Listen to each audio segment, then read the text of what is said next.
Hello friends, हम 2023 का previous year question करने वाले हैं जिसमें पूछा हुआ था कि Clifford Geertz look at the religion, कि Clifford Geertz who is an anthropologist वो रिलीजन की तरफ कैसे देखते हैं। बिफोर स्टार्टिंग दिस क्वेश्चन, मेरा आपसे क्वेश्चन है कि हम रिलीजन को एंथ्रोपोलॉजी में पढ़ते क्यों। जो मैं लाइन अभी बताने वाली हूँ वो आप एज अ इंट्रोडक्शन भी लिख सकते हो किसी भी क्वेश्चन के अंदर। अगर रिलीजन से रिलेटेड क्वेश्चन आ गया है तो this will give as over others, because ये लाइन मे भी कोई ना लिखे, आप कंक्लूजन में भी लिख सकते हो, जो आपकी चॉइस है। सोचा आपने कि रिलीजन जो है वो एंथ्रोपोलॉजी में क्यों पढ़ा जाता है, मे बी आप लोगों को लगता हो कल्चर स्टडी करने के लिए नॉन।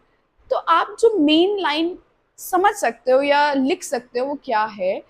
रिलीजन एंथ्रोपोलॉजी के अंदर ये डिसाइड करने के लिए नहीं है कि कौन सा religion is better than others, ये बताने के लिए आइदर थीस्ट और अथीस्ट कौन सही है इसके अंदर, या फिर ये बताने के लिए नहीं है कि रिलीजन जो है वो लाइक बेटर कौन सा सुपीरियर रखना चाहिए, कौन सा inferior. No, we study simply religion in anthropology because हम एक कल्चर को स्टडी करना चाहते हैं और उस कल्चर को रिलीजन जो है वो बहुत ज्यादा ड्राइव करता है।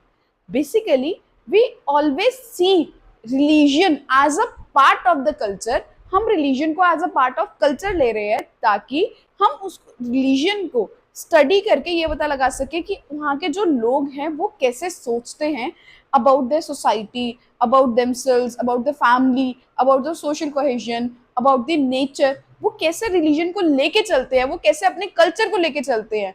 इसीलिए हम एंथ्रोपोलॉजी के अंदर रिलीजन को पढ़ते हैं। आई होप पहले आपको इतना तो समझ आया होगा कि why we study religion in anthropology. ठीक है, तो डिफरेंट डिफरेंट एंथ्रोपोलॉजिस्ट हैं, डिफरेंट डिफरेंट स्कूल्स हैं जो एंथ्रोपोलॉजी को देखते हैं एज अ रिलीजन को देखते हैं as a tool to study anthropology. तो डिफरेंट एंथ्रोपोलॉजिस्ट ने डिफरेंट डिफरेंट फिलोसफी दी है अपने रिलीजन से related. For example, for a functionist like Malinowski, according to them religion जो है वो बेसिकली एक फंक्शन का काम कर रहा है, like as a medium to cure anxiety. हाँ, एंजाइटी को खत्म करनी है इसलिए लोग जो हैं वो रिलीजन को फॉलो करते हैं। कुछ लोग जैसे कि ब्राउन, उनके हिसाब से रिलीजन इज समथिंग जो एक सोशल कोहेजन प्रोवाइड करता है। तो हर किसी के लिए एक अपनी डेफिनेशन है, हर किसी के स्कूल की एक अपनी डेफिनेशन है कि रिलीजन को हमें क्यों पढ़ना है और रिलीजन क्या काम कर रहा है। ठीक है, तो इस क्वेश्चन में हम पढ़ेंगे Clifford Geertz who was a symbolic anthropologist, वो रिलीजन को कैसे देखते हैं। तो this was the question which arise in 2023। Anthropology में ऑप्शनल में बेसिकली हर ऑप्शनल में जो क्वेश्चंस हैं वो ना रिपीट होते हैं, बेसिकली थीम्स जो हैं वो बार बार रिपीट होती हैं। 2016 में भी ये क्वेश्चन पूछा गया था क्लिफोर्ड गिट्स के बारे में। उनकी एक स्टडी है जो बैलेनीज कॉक फाइट पे है, तो डायरेक्टली 2016 में वो पूछा गया था एंड 2023 में उन्होंने वही सेम क्वेश्चन पूछ लिया, उसको और सिंप्लीफाई करके, how he look at the religion. तो ये बात बहुत इंपॉर्टेंट है और ये की टेक अवे होना चाहिए आपका कि रिलीजन या कोई भी टॉपिक हो एंथ्रोपोलॉजी का, उसके अंदर क्वेश्चंस जो हैं वो हमारे रिपीट होते हैं, थीम्स जो हैं वो रिपीट होती हैं, इनफैक्ट एग्जैक्ट क्वेश्चंस भी रिपीट हो जाते हैं। तो हमें पीवाईक्यूज तो बहुत अच्छे से डिटेल में पढ़ने ही पढ़ने हैं। Without PYQ we can't imagine कि हम ऑप्शनल का पेपर लिखने जा रहे हैं। बेसिकली पीवाईक्यू हमें बाउंडेशंस भी देता है कि हमें इतना पढ़ना, because there is abundance, like हर ऑप्शनल में, हर जीएस के सब्जेक्ट्स में there is plenty of the knowledge available. वो एक समुद्र है, हमें सिर्फ उतना ही पढ़ना है जितना हमारे पीवाईक्यूज हमें बताते हैं कि हमें इतना पढ़ना है। So this was a repeated theme, मैं आपको जैसे बता रही हूँ। तो समझने के लिए सबसे पहले मैं आपको क्लिफोर्ड गिट्स की डेफिनेशन दिखाती हूँ कि उन्होंने बोला क्या। As I already told you, he belongs to symbolic anthropology. Symbolic school of anthropology basically जो कहता है कि हमें सिंबल्स के हिसाब से देखना चाहिए, लाइक जो भी चीज़ हमें दिख रही है उसको समझने की कोशिश करनी चाहिए। फॉर एग्जाम्पल मेलेनॉस्की, आई एम मतलब एज्यूम कि अगर आप लोग पीआईक्यू की वीडियो देख रहे हो तो you must have studied about functional school. उनके पायनियर लीडर थे वॉज मेलेनॉस्की। तो जो मेलेनॉस्की हैं उन्होंने लाइक वो हमेशा हर चीज को एज अ फंक्शन देखते थे कि उस कल्चर का क्या फंक्शन है, मतलब उस जो भी चीज है, फैमिली है, किनशिप है, रिलीजन है, कुछ भी है, तो उसका फंक्शन क्या है। वैसे ही क्लिफोर्ड गिट्स जो है वो एज अ सिंबल देते थे कि वो कुछ ना कुछ दर्शा रहा है। तो उनकी ऐसी उनकी डेफिनेशन थी, he sees religion as a culture system, एक कल्चर सिस्टम है that establish powerful, pervasive and long lasting, बहुत इंपॉर्टेंट वर्ड्स हैं, मूड्स, मोटिवेशन। बेसिकली वो कह रहे हैं कि रिलीजन एक ऐसा कल्चर है जो बहुत पावरफुल, परवेसिव, जो लोगों को परसुएट करता है और एक लॉन्ग लास्टिंग मूड और मोटिवेशन एस्टैब्लिश करता है by formulating conception of general order of existence and making these conception seems uniquely realistic। बोल रहा है कि बेसिकली वो एक जनरल ऑर्डर ऑफ एग्जिस्टेंस बना देता है सोसाइटी के अंदर। इन वर्ड्स को थोड़ा सिंप्लीफाई करके समझते हैं। What do you mean bye moods? बहुत ध्यान से सुनना। फॉर एग्जाम्पल, अगर आप दिवाली फेस्टिवल देखो हिंदूज के अंदर, वो क्या कर रहा है, बेसिकली लोगों के मन में जॉय एस्टैब्लिश कर रहा है ना। On Diwali everyone enjoy, Diwali पे सबको एंजॉय करता है, सबके मन में एक जॉय होता है। होली पे सबके मन में एक खुशी होती है कि we will celebrate this festival, lights होती हैं दिवाली पे, होली पे कलर्स होते हैं, है ना। तो basically that religion is not specifically कि कोई कस्टम्स हैं जिसको हम फॉलो कर रहे हैं कि हर साल दिवाली पे हमें दिए लगाने हैं, मतलब ऐसा कुछ नहीं है कि हर साल दिवाली पे रंगोली बनानी है। These are not the just customs, these are something जो सिंबलाइज कर रहे हैं, जो लोगों का मूड एस्टैब्लिश कर रहे हैं। उन्होंने कहा कि रिलीजन इसलिए नहीं एस्टैब्लिश हुआ कि ठीक है एक सेंस ऑफ कस्टम्स है जो मतलब फॉलो करने ही करने जनरेशन टू जनरेशन। वो क्या नहीं, इसका कुछ ना कुछ सिंबल होगा सोसाइटी के अंदर, तभी इस रिलीजन के इस कस्टम को स्टैब्लिश किया गया। समझ आया? फॉर एग्जाम्पल मूड का मतलब समझ आया, जैसे मैंने अभी बताया कि जैसे ही अगर हम बात करते हैं दिवाली फेस्टिवल, होली फेस्टिवल, वो हमारे मन में एक जॉय, हैप्पीनेस वो भर देता है, मूड हो गया। ऐसे ही जब वो क्रॉस होता है क्रिश्चियनिटी के अंदर, जब क्रॉस देखते हैं तो बेसिकली वो दिखाता है कि किसने सैक्रिफाइस किया। वो एक हमारे मन में एक दिखाता है कि सैक्रिफाइस कैसे कर सकते हैं, लाइक सैक्रिफाइस का क्या पेन होता है। बेसिकली वो हमारे मन में एक पेन वो कर देता है। समझ आया कि मूड का मतलब क्या है यहाँ पे? अकॉर्डिंग टू हिम, अगर रिलीजन में कुछ हो रहा है तो that is causing the person's mood. उसके बाद आता है motivation. What do you mean by motivation? According to him, for example अगर मैं आपको दिवाली वाले से लेके चलती हूँ, तो दिवाली पे या फिर होली पे हम क्या बोलते हैं, ये दशहरा पे, कि बुराई पे अच्छाई की जीत होती है। दशहरा पे बोलते हैं कि बुराई पे अच्छाई की जीत होती है, और दिवाली पे बोलते हैं कि राम जी जो है वो वापस आए थे अच्छा वो करके। तो बेसिकली वो सोसाइटी के अंदर मोटिवेट कर रहा है टू डू गुड, है ना। मतलब आप होली पे क्या है कि अच्छाई अच्छाई जो है वो हमेशा जीतती है बुराई पे। दशहरा पे जीत हमेशा अच्छाई की ही होती है। तो बेसिकली वो सोसाइटी को मोटिवेट कर रहा है to do good in the society, and that is establishing the general order of existence. Religion, हर कल्चर, हर रिलीजन का हर सिस्टम वो कुछ ना कुछ सिखा रहा है, वो सोसाइटी के अंदर मोटिवेट कर रहा है to do this thing in this society, की ये करना है सोसाइटी के अंदर। हर रिलीजन कुछ ना कुछ सिखा रहा है। फॉर एग्जाम्पल इस्लाम में क्रीसेंट मून है, वो क्या सिग्निफाई कर रहा है? आप मुझे बताओ, क्या वो क्या मूड एस्टैब्लिश कर रहा है, वो क्या मोटिवेट कर रहा है, और वो क्या general order of existence establish कर रहा है रिलीजन का?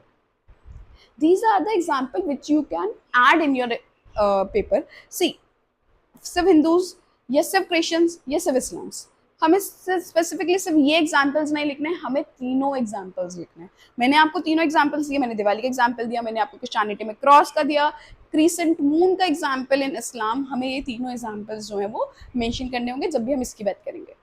तो बेसिकली क्लिफोर्ड गिट्स ने भी ये अगर एक्सप्लेन किया है तो किसी हेल्प से किया होगा, जो मैंने आपको बताया क्वेश्चन बैलिनीज कॉक फाइट पे पूछा था। तो क्या है, for example he and his wife went to a place जहाँ पे बैलिनीज कॉक फाइट जो है होती थी।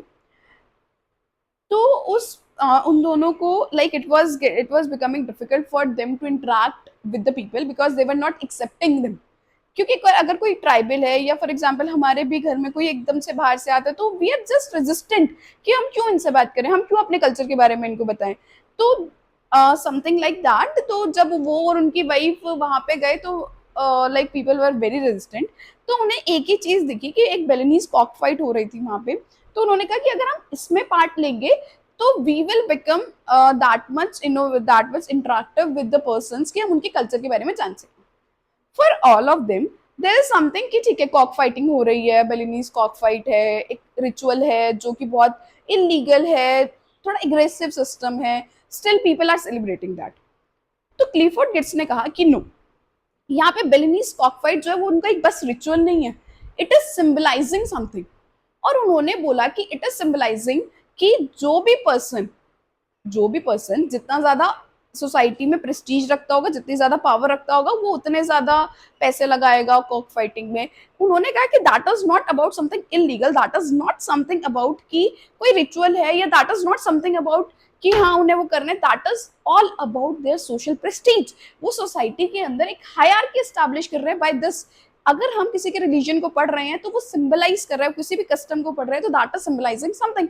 तो उन्होंने कहा कि Balinese cock fight is not just a cock fight और it is not just a ritual, it is basically simply a symbol which is symbolizing that it is masculine in nature, it symbolizes masculinity in society, it symbolizes prestige in the society, it symbolizes powers in the society.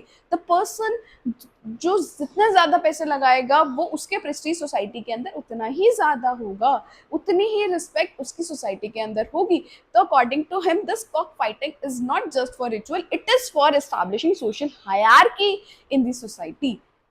समझ आया? उन्होंने बोला कि उसने mood उस time पे एकदम से सब एग्रेसिव हो गए, उन्होंने मूड एस्टैब्लिश किया, मोटिवेशन कि एक हमें हायरार्की बनानी है सोसाइटी के अंदर, एक जनरल ऑर्डर ऑफ एग्जिस्टेंस आ गया ना सोसाइटी के अंदर कि क्या ऑर्डर ऑफ एग्जिस्टेंस है, उस कॉक फाइटिंग की वजह से। आई होप आपको समझ आया होगा कि क्लिफोर्ड गिट्स जो है वो रिलीजन के बारे में क्या बोल रहे थे। This is very important theme जो हर साल, हर 3-4 साल बाद आती ही आती है। तो आप इस पे एक बार नोट बना लो, you are good to go. In fact कभी रिलीजन पे क्वेश्चन भी आ रहा है तो you should mention his philosophy of symbolic anthropology. अगर आप मेलानोस्की को, फ्रांस बोआस को, टाइलर को, रॉबर्ट ब्राउन को, इन सबको अगर मेंशन कर रहे हो तो आपको क्लिफोर्ड गिट्स को भी मेंशन करना पड़ेगा, बिकॉज पीवाईक्यू में आया हुआ है। तो आपकी ड्यूटी है कि आप एग्जामिनर को बताओ कि हाँ हमने पीवाईक्यूज भी स्टडी किए हैं, हमने रिलीजन को डिफरेंट एंगल से देखा है, हमने पुराने सिर्फ एवोल्यूशनरी फंक्शनलिस्ट, स्ट्रक्चरल फंक्शनलिस्ट सिर्फ उन स्कूल्स के नहीं देखा, हमने एक सिंबॉलिक एंथ्रोपोलॉजी के पॉइंट ऑफ व्यू से भी देखा है। इनफैक्ट आप इस वाले इंस्टेंस को बहुत सारी जगह पे मेंशन कर सकते हो। फॉर एग्जांपल अगर फर्स्ट चैप्टर से क्वेश्चन आता है तो वहां पे भी आप दिखा सकते हो कि how anthropology is trying to understand the things जो दूसरी लाइक सेक्टर्स नहीं कर पा रहे हैं। So try to establish. Okay, इसी का एक एक्सटेंडेड क्वेश्चन था जिसमें उन्होंने बोला था कि how psychology is different from anthropology. ठीक है, तो बेसिकली जो सबसे बेसिक डिफरेंस है दैट इज, एक तो एंथ्रोपोलॉजी पूरे कल्चर को देखता है, पूरे ग्रुप को देखता है, साइकोलॉजी जो है वो सिर्फ एक इंडिविजुअल को देखता है। डिफरेंस सबसे ज्यादा क्लियर हुआ क्या कि जब एंथ्रोपोलॉजी पूरे कल्चर को, पूरे ग्रुप ऑफ पीपल्स को देख रहा है, लेकिन हमारा जो साइकोलॉजी है वो सिर्फ एज एन इंडिविजुअल देखता है कि एक इंडिविजुअल अगर कुछ मॉरल वैल्यूज फॉलो कर रहा है, अगर किसी रिलीजन को फॉलो कर रहा है, तो वो सोसाइटी के अंदर कैसे रहेगा, उसको जो स्टडी कर रहा है दैट इज हमारा anthropology. But the person who is studying psychology वो सिर्फ ये देख रहा है कि if I am following a religion तो मेरा कुछ मूड होगा, मेरे को एंग्जाइटी होगी, या मेरा कुछ भी नेचर होगा तो वो बिकॉज ऑफ माई रिलीजन होगा, एंड वो रिलीजन जो है वो कैसे मोल्ड कर सकता है मेरे बिहेवियर को, या मेरे बिलीव्स को, या फिर मेरी एंग्जाइटी को कैसे रिलीज कर सकता है। Basically psychology is an individualistic affair and anthropology is a socialistic affair. इसको और डिटेल में पढ़ेंगे हम नेक्स्ट लेक्चर्स में। आई होप आपको वीडियो पसंद आई। अगर वीडियो पसंद आई तो please like, share and subscribe with your friends, और कमेंट सेक्शन में मुझे ज़रूर बताना कि आप क्या कर सकते हो और अपने एंथ्रोपोलॉजी के स्कोर को बढ़ाने के लिए। Let's grow together. Thank you.